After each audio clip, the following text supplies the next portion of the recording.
Monsieur Max Tuder, bonjour. Bonjour.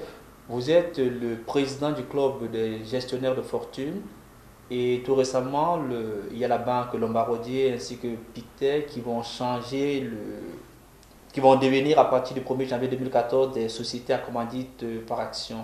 Quelle est votre analyse de cette situation?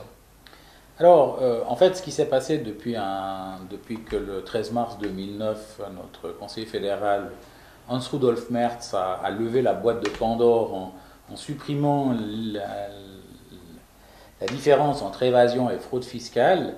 Ce qui se passe aujourd'hui, c'est que on a peur du passé et ces gens comme Lombardier et Pictet, ces banquiers privés qui sont indéfiniment responsables, eh ben, ont peur pour cette situation d'être attaqués sur des affaires passées. Qu'on décide demain de faire quelque chose, on a le temps de s'adapter, mais de tout d'un coup, du jour au lendemain, de devenir un criminel pour quelque chose de déjà passé, on ne peut plus revenir en arrière. Donc ces gens-là ont dû prendre des mesures. Alors je peux comprendre leur désarroi et leur panique par rapport à ça, parce que ça devient sécuritaire et risque de tout perdre dans cette affaire. Ce que je comprends moins, c'est pourquoi ils le font et de la manière où ils le font. Quand vous Parce, dites ce que vous comprenez moins, c'est-à-dire on sait les raisons pour lesquelles est-ce qu'ils le font. On a vu par exemple la banque Begelin qui a été récemment très attaquée. Donc je pense quand même que le Pictet n'aimerait pas être dans la même situation par exemple que Begelin. Wegelin, eux, ce qu'ils ont fait, c'est qu'ils ont cru qu'il y avait une sécurité du droit suisse qui leur permettait de ne pas appliquer le droit américain sur le sol suisse. Donc leur erreur à eux, c'était de ne pas vouloir considérer que le droit suisse s'était dérobé sous leurs pieds. Les banquiers privés, forts de cette expérience malheureuse de Wegelin, ont dû prendre des mesures et donc ils profitent maintenant de se mettre, de protéger un peu leurs arrières en mettant la société en SA. Ça me dérange C'est pas. quand même quelque chose d'humain. C'est normal. C'est la méthode qui gêne. C'est la méthode d'avoir été tout seul contre toute l'industrie et de protéger leurs arrières tout seul. Alors que M. Audier est président de l'Association suisse des banquiers, dans le sens large du terme, et donc toutes les banques qui sont derrière comptent sur sa défense à lui de la profession. Or, ce qu'il a fait, c'est protéger Lombardier et éventuellement Pictet, mais pas les autres. Et donc, c'est d'avoir laissé toute l'industrie couler derrière lui qui me pose plus de problèmes éthiques. Est-ce que vous pensez que cette transformation sera un cas d'école pour les autres banques privées? Ben, il ne reste pas beaucoup. Il reste Mirabeau, il reste Bourdier, il reste Gonnet qui n'est même pas très actif comme banquier privé. Enfin, dedans. Donc il y a quasiment plus. Donc vraisemblablement, les autres vont suivre. D'où l'incompréhension d'avoir tout d'un coup fait cavalier seul pour être les premiers à avoir trouvé une solution, alors que ensemble, on aurait été beaucoup plus puissants. Et moi, ce qui me gêne, c'est qu'on n'a pas été défendre les clients. Le client, il n'y a personne qui le défend. Ces gens-là ont été défendre leur business.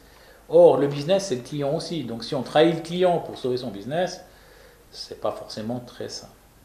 Est-ce que quelque part ce n'est pas se voiler les yeux? Parce que on prend le cas par exemple des exemples récents. Il y a l'Autriche, il y a le Luxembourg qui vont également ouvrir, comme vous dites, la boîte de Pandore.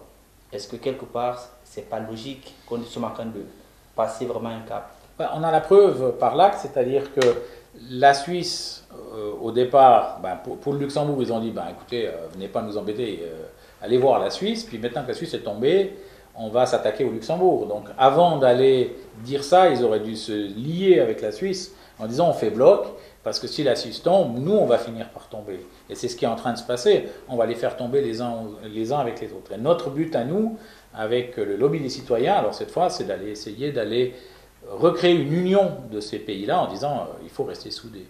Et le problème de ce qui s'est passé avec Rubik, notamment, c'est d'avoir essayé de négocier tout seul, alors qu'il aurait fallu faire front et s'unir toute la profession pour dire non, on n'accepte pas ce diktat, c'est comme ça, on ne peut pas mettre... Si toute la profession dit qu'on n'est pas d'accord, je ne pense pas que le Conseil fédéral va décider de mettre tout le monde en prison. Il faut également relever que vous êtes également le président du lobby des citoyens. Et dans le cadre de cette fonction-là également, vous êtes actif au niveau du Parlement pour qu'il puisse changer certaines règles. Mais est-ce que vous pensez vraiment être à mesure d'y arriver? Alors bon, on est tout petit, hein, on débute. Ce qu'on a vu, c'est que personne défendait la place financière, que personne défendait la Suisse, qui est en train de couler.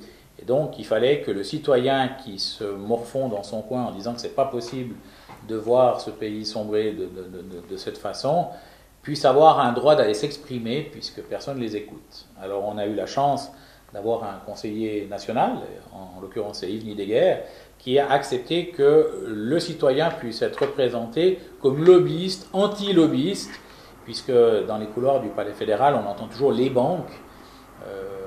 Et donc la question c'est qui c'est les banques? Parce que c'est le lobby des deux grandes, dont on peut se demander si elles sont vraiment suisses, tellement leurs intérêts sont ailleurs. Et puis de ces deux puissants se sont joints Lombardier et Pictet, parce qu'il fallait être du côté du plus fort.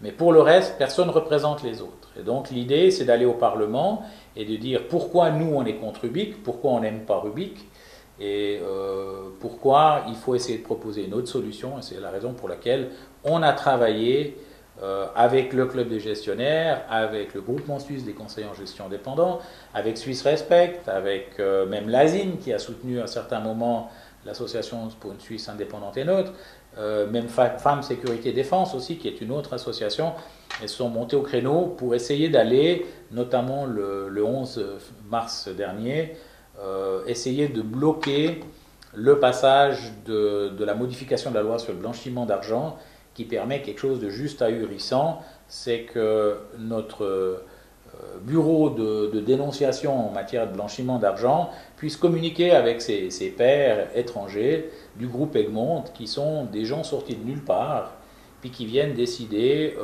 d'aller donner leur directive à la Suisse en disant on veut pas, on veut ça, et si vous n'êtes pas d'accord, eh ben on vous vire du club dans le délai d'une année. Et c'est ce qui s'est passé, et c'était l'objet de notre montée à Berne au mois de février, où on a essayé de sensibiliser les parlementaires là-dessus. Et dans la votation du mois de mars qui a suivi, eh ben, on a pu avoir quand même à peu près 50 parlementaires, donc quasiment le quart, sachant qu'un quart n'était pas là, ou n'avait pas voté ce jour-là, eh ben, on avait quand même un tiers, deux tiers.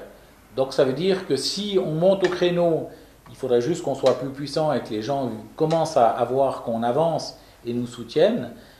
Eh bien, si on avait plus de temps devant nous et qu'on n'avait pas pris le train à la dernière minute, on aurait pu peut-être renverser la vapeur.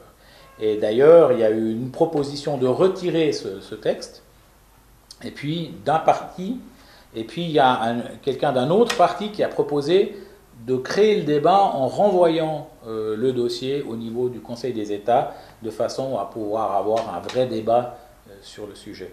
Or, aujourd'hui, ces gens-là peuvent venir, le MROS peut débarquer ici pour aller chercher des informations qu'ils n'ont pas sur des clients qu'ils ne connaissent pas, en disant, ben, tiens, un gestionnaire, lui, il gère de l'argent, donc il y aura certainement quelque chose qui n'est pas déclaré, et donc on va venir chez lui, puis après on va le communiquer à nos amis du club, du groupe Egmont.